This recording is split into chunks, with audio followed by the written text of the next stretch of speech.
परमात्मा के बच्चे जिनको दीक्षा प्राप्त हो चुकी है, उसके परिवार के अंदर एक मिनी आश्रम बन गया। ऐसा स्थान बनाया जाता है जहाँ भगवान के स्वरूप को रखते हैं, जहाँ परमात्मा की ज्योति जलाई जाती है।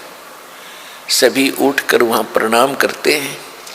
सुबह और शाम दोपहर को भगवान की चर्चा चलती है, रमैणी होती है, आरती होती है, सुबह के नित्यनेम होते हैं।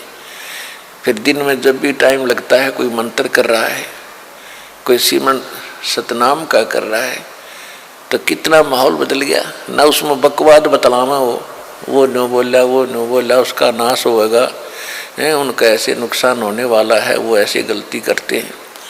तो इस तरह की बकवादें बतला के उस परिवार, उस घर के अंदर हम ये कुविचार छोड़ देते थे।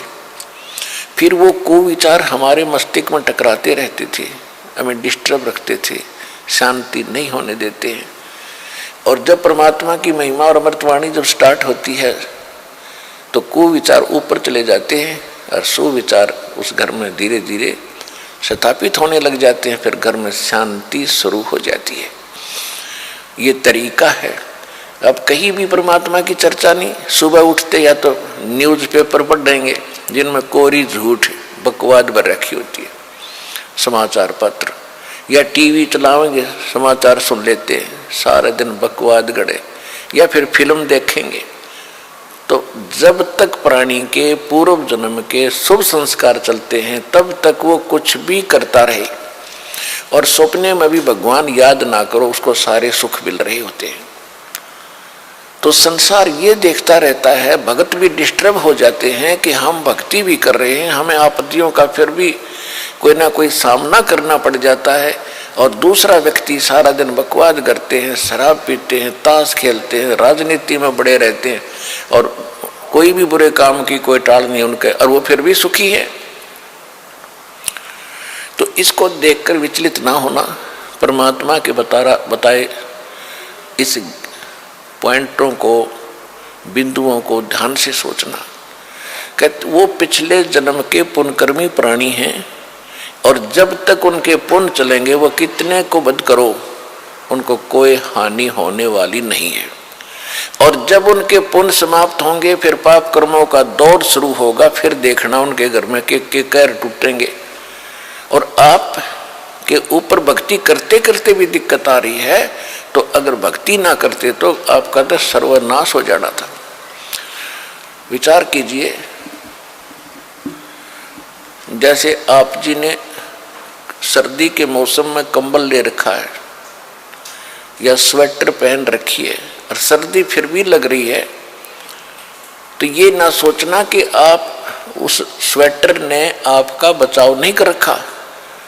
अब जैसे यहाँ भक्त कई कहते हैं जी हमने पाठ भी करवा लिया, जोत भी बोल दी, चौथी हाजरी भी लग गई, अभी तक हमें कोई विशेष लाभ नहीं हो पा रहा। ये तो हो ही नहीं सकता कि जब आप इतना कर्म कर रहे हो भक्ति का तो कोई लाभ ना हो। ये तो आपकी अनजान सोच है, बालक बुद्धि है। अब जैसे सर्दी का मौसम है, किसी ने स्वेटर पहन ली और फिर भी उसको सर्दी लग रही है, तो ये ना सोचना कि स्वेटर ने अपना काम ना कर रखा। स्वेटर अपना काम कर रही है, लेकिन सर्दी अधिक है तो उसके लिए जर्सी और पहन ले ऊपर के, और उसके बाद भी सर्दी महसूस हो रही है तो कंबल ओढ़ ले। यानी ये नहीं है कि ये कहना कि मैंने जर्सी भी पहन ली फिर भी सर्दी का लग रही हाथ पैरों को। तो ये तो अनजान व्यक्ति कहेगा जिसने इस प्रोसेस का पता नहीं, भगवान के मार्ग का ज्ञान नहीं। तो जो आप पुण्य कर रहे हो और विधिवत कर रहे हो, पूरी विधि यहाँ पर प्राप्त है। गुरु जी के बिना दान करना व्यर्थ है। आप जी को सतगुरु मिले, आप जी को विधि मिली है, आपको पूर्ण परमात्मा मिला है, पूर्ण परमात्मा का मार्ग मिला, सत भक्ति मिली है, और फिर आप साधनाएं सही कर रहे हो, तो आप ये ना सोचना कि आपको लाभ नहीं हो रहा। आपके पाप कर्मों की सर्दी घनी है, और ये करते करते भी कहीं ना कहीं से थोड़ी बहुत ठंड महसूस हो रही है। यदि ये ना कर रहे होते तो नमूनिया होकर मर जाते, ये समझ लेना।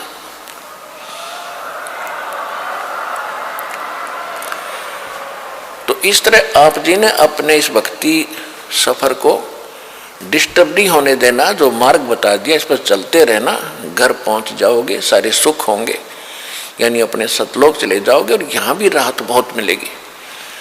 तो इसी प्रकार जो ऐसा कहते हैं वो बालक है, और फिर ये सोचे कि हम भक्ति भी कर रहे हैं, दूसरा कुछ भी नहीं करता, उसके ठाठ हो रहे हैं, तो वो भी आप इस ज्ञान से सोचना कि जब बैटरी किसी ने चार्ज कर रखी है इन्वर्टर की और आगे चार्ज है नहीं, उनके पास लाइट कनेक्शन नहीं है और उनकी बैटरी, फिर भी उनके पंखे चल रहे हैं, बल्ब भी जग रहे हैं, तो इससे अंडरस्टूड है, अनजान से अनजान व्यक्ति आजकल समझ सकता है कि वो बैटरी कितने दिन चलेगी, एक दिन एंड होगा और फिर अंधेरे में बैठेंगे, वे गर्मी में मरेंगे। इसी प्रकार जब तक पुण्य कर्मों की बैटरी चार्ज है पूर्व जन्म की, तब तक वो आपको सुखी दिखाई देते हैं।